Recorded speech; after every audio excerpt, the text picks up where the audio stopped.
ఒక్క చిన్న పొరపాటు తరతరాల భవిష్యత్తుని తలకిందులు చేయగలదా? వినడానికి ఆశ్చర్యంగా ఉన్నా ఒక ప్రాచీన శ్లోకం ఇదే చెప్తోంది. కేవలం రెండు లైన్లలో ఒక వ్యక్తి చేసే పని వాళ్ల వంశం గతిని ఎలా మార్చేస్తుందో వివరిస్తోంది. ఈరోజు మనం ఆ శక్తివంతమైన హెచ్చరిక లోతుల్లోకి వెళ్లబోతున్నాం. ఈ 2 పంక్తులు చూశారా? ఇవి కేవలం అక్షరాలు కాదు, ఒక పతనానికి దారితీసే మార్గం. ఇది కేవలం ఒక్క వ్యక్తికి సంబంధించిన హెచ్చరిక అస్సలు కాదు. ఇది ఒక డామినో ఎఫెక్ట్ లాంటిదన్మాట. ఒక్క తప్పుడు చర్య మొత్తం కుటుంబాన్ని, చివరికి వాళ్ల పూర్వీకులను కూడా ఎలా పతనం వైపు లాక్కెళ్తుందో చాలా స్పష్టంగా చెబుతోంది. అయితే ఈ శ్లోకంలో ఉన్న అసలైన శక్తిని అర్థం చేసుకోవాలంటే దాన్ని మనం ఒక పజిల్లాగా విడదీసి చూడాలి. ప్రతి పదం ఒక ముక్క. అవన్నీ కలిస్తేనే మనకు పూర్తి చిత్రం కనిపిస్తుంది. సరే, ఇక అసలు విషయంలోకి వచ్చేద్దాం. ఈ హెచ్చరికకు గుండెలాంటివి కొన్ని సంస్కృత పదాలు. వాటిని ఒక్కొక్కటిగా విడమర్చి వాటి అర్థమేంటో ఇప్పుడు చూద్దాం. మొదటిది సంకరం. దీని అర్థమేంటంటే అవాంఛిత సంతానం. ఆలోచించండి, ఒక తప్పుడు పని వల్ల మొదలయ్యే ఆ పర్యవసానాల గొలుసుంది కదా, అందులో ఇది మొదటిది, మరి చాలా చాలా కీలకమైన లింక్ అనమాట. మరి ఈ శ్లోకం ఎవరిని హెచ్చరిస్తోంది? ఎవరు టార్గెట్?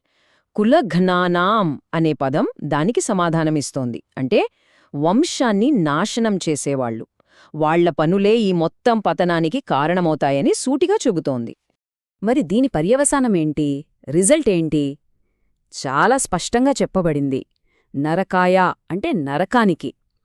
ఇక్కడ ఎలాంటి దాపరికం లేదు, ఎలాంటి కన్ఫ్యూషన్ లేదు. గమ్యస్థానం ఇదే అని ఖరాఖండిగా తేల్చిచెప్పేసింది శ్లోకం.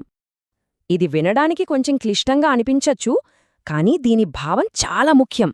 లుప్తపిండ ఉదకక్రియాహ అంటే దీనివల్ల పూర్వీకులకు అందాల్సిన పిండ ప్రదానాలు, అంటే ఆహారం, నీరులాంటి కర్మలు ఆగిపోతాయి. అంటే ఏంటి? బ్రతికున్నవాళ్ల పనులు చనిపోయిన వాళ్ల గతిని కూడా ప్రభావితం చేస్తాయన్నమాట. ఆ బంధం అంత బలమైనది. ఇప్పుడు మన దగ్గర పజిల్ ముక్కలన్నీ ఉన్నాయి. సంకరం, కులజ్ఞానం, నరకం. వీటన్నిటినీ కలిపి ఈ శ్లోకమసలు ఏం చెప్పాలనుకుంటుందో ఆ పూర్తి గొలుసుకట్టు చర్యను ఇప్పుడు చూద్దాం.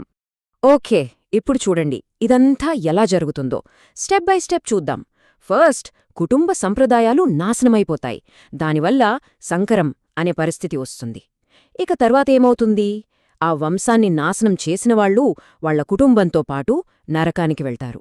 కాని కథ ఇక్కడితో అయిపోలేదు. చివరికి వాళ్ల పూర్వీకులు కూడా పిండ ప్రధానాలు అందక పతనమైపోతారు. చూసారా? ఇది ఒకదానికొకటి ముడిపడిన గొలుసు. తప్పించుకోవడం అసాధ్యం. ఇప్పుడు ఈ శ్లోకాన్ని మళ్లీ ఒకసారి చూస్తే ప్రతి పదం వెనుక ఎంత లోతైన అర్థం దాగుందో మనకు తెలుస్తోంది కదా. కేవలం 2 పంక్తుల్లో మొత్తం తరాలను ప్రభావితం చేసే ఇంత పెద్ద హెచ్చరికను ఎంత అద్భుతంగా ఇమిడ్చారో గమనించవచ్చు.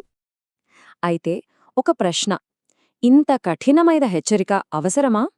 ఈ పర్యవసానాల వెనుక ఉన్న అసలు సూత్రమేంటి? ఇది కేవలం ఏం జరుగుతోంది అని చెప్పడం కాదు, ఎందుకు జరుగుతోంది అనేదాన్ని కూడా వివరిస్తుంది. మనమిప్పుడు ఆ ఎందుకు అనే ప్రశ్నకు సమాధానం వెతుకుదాం.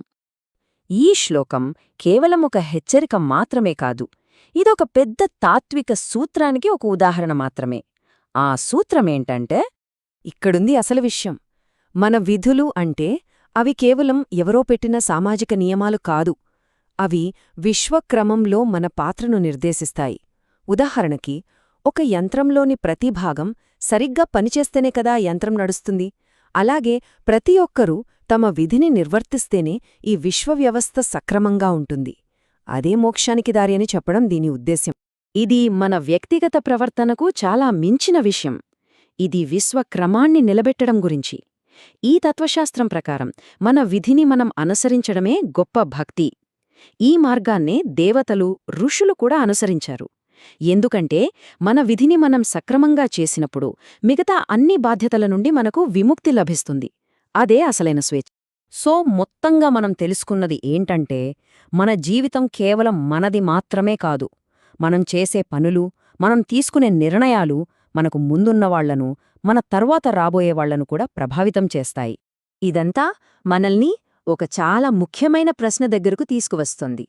వ్యక్తిగత స్వేచ్ఛకే మనం ఎక్కువ విలువిచ్చే ఈ రోజుల్లో ఒకరితో ఒకరం ముడిపడి ఉన్నామనే ఈ సామూహిక బాధ్యతకు, ఈ విధికి ఎంత విలువ ఇవ్వాలి?